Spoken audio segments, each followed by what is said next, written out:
Don't you just love a good AI-driven layoff?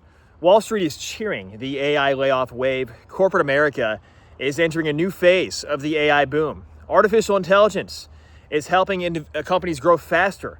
Meta, Snap, Amazon, Block are all beneficiaries. And we are talking about efficiency in an already fragile economy. So how important is efficiency? Do these companies need to be more efficient? What do you guys think? Because Meta is going to be joining a lot of these other companies that have already been doing layoffs, and Meta has been just as guilty, believe me. But they're going to have another round of layoffs. Meta is going to be doing 8,000 on May 20th. Roughly 8,000 jobs are going to be eliminated by Meta. So Meta employees, you guys have something to look forward to. Now, Snap, we just talked about this in another video. 1,000 roles gone from Snap. My friend just made me download Snapchat. I have not ever been on Snapchat, but he told me I had to download Snapchat. So you guys can have me on there if you want.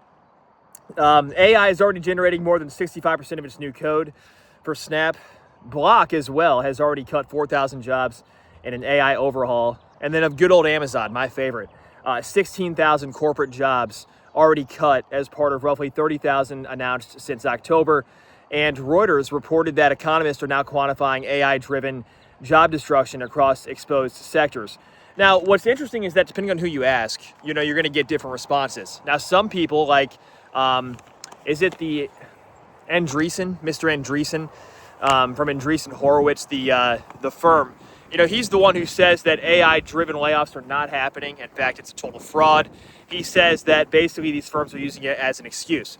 So I'm curious what you guys think of that. Is this whole AI-driven economy saying that, is it really an excuse is what I'm asking. Is it an excuse or is it something more? Because we keep on getting told by all these data points and all these firms and everything that, in fact, it is AI. But then you have people saying, no, they're just using that as a convenient excuse.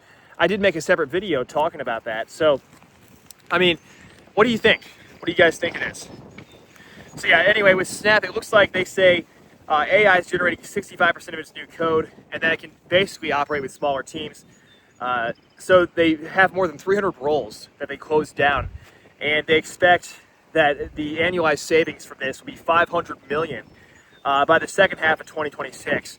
Its shares rose by 5.8% on the news. So we're seeing, obviously, maybe it's not just the fact that it's like laying people off directly. Maybe that's not it, but maybe it's just the fact that roles that companies would ordinarily fill, they're not going to be filling anymore. Like when it comes to AI, we often forget, we see the headline data, companies are going to be laying off X amount of employees, but then we forget about all the roles, like it just mentioned, 300 roles that it plans on not filling, basically, open roles that have been closed, I guess because of AI as well. So it's all those additional roles that people would get or would have gotten, but now they can't because of the fact, or what these companies are saying essentially is because of AI. But that's for Snap. And then of course we have Block. So Block in February said it would cut more than 4,000 jobs, nearly half its workforce, as part of an overhaul to embed AI across operations.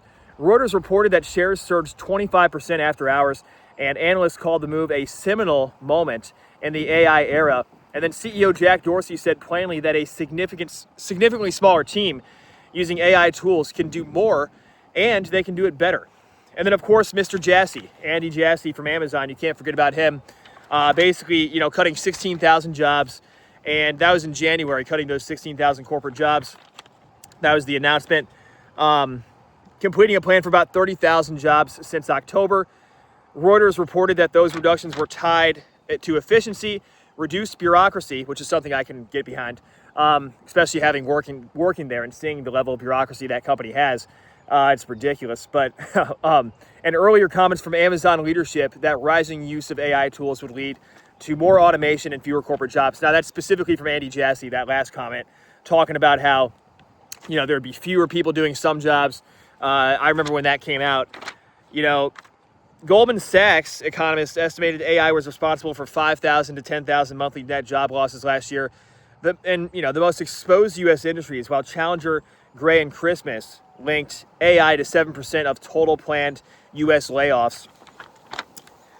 People also, they're understanding the tension when you have companies laying off tens of thousands at a time while making record profits. The social contract is essentially broken, ladies and gentlemen. I mean, what do you think of this?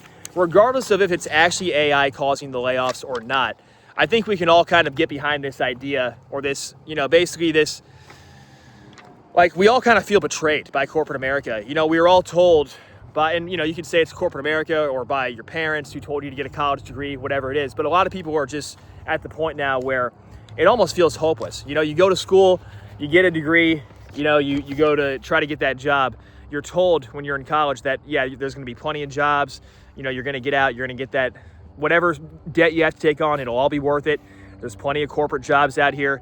But then meanwhile, all those jobs that you thought you would have are now being replaced by AI. So you get the tension, right? Because, Reuters reported that Taiwan Semiconductors and I think it's Asian semiconductor manufacturing signaled another quarter of strong AI demand, with large US cloud and tech companies spending $600+ billion on data centers.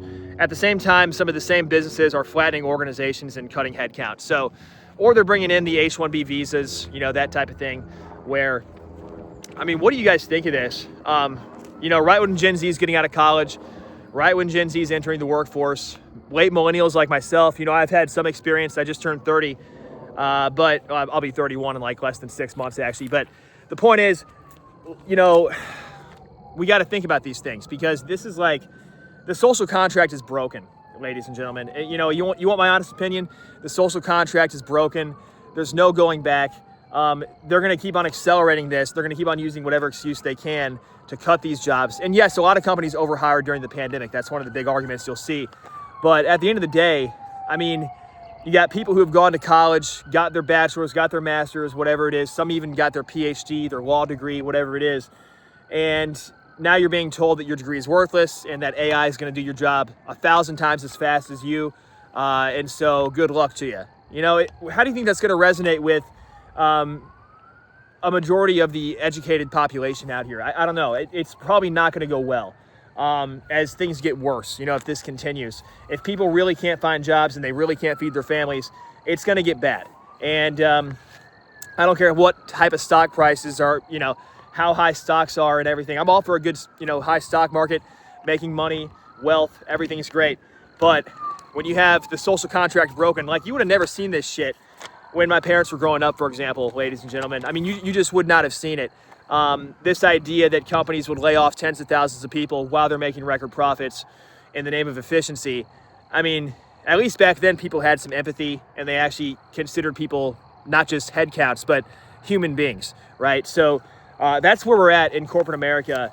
You're no longer a human. You're competing with basically a robot. So you're basically a human meat robot, whatever the term is these days. I've heard various derogatory terms thrown around, but you're basically competing with robots now. So I wish you luck. I know you worked hard for your degree. You spent $150,000 in student loans. I get it. I understand, but best of luck to you, because now you're competing against AI. So that's where we're at. It's like, how do you think that's going to roll over with 50% of the population who, can't find work now because their job's been eliminated? If this is really what's happening, and we don't know what to believe anymore, it seems. Because remember, with all these data points, typically there's somebody with an incentive behind them. So you have to understand that when I read this to you, some people are going to say certain things and other people are going to say other things. And it's just a matter of trying to I don't know, get through all the noise, I guess, is what you have to do. So let me know what you think in the comments down below. I'm curious what you all think of this, but yeah, this is what's happening. So Wall Street is partying while the AI layoffs continue. Check out this report on investdaily.app, and we'll see you in the next video.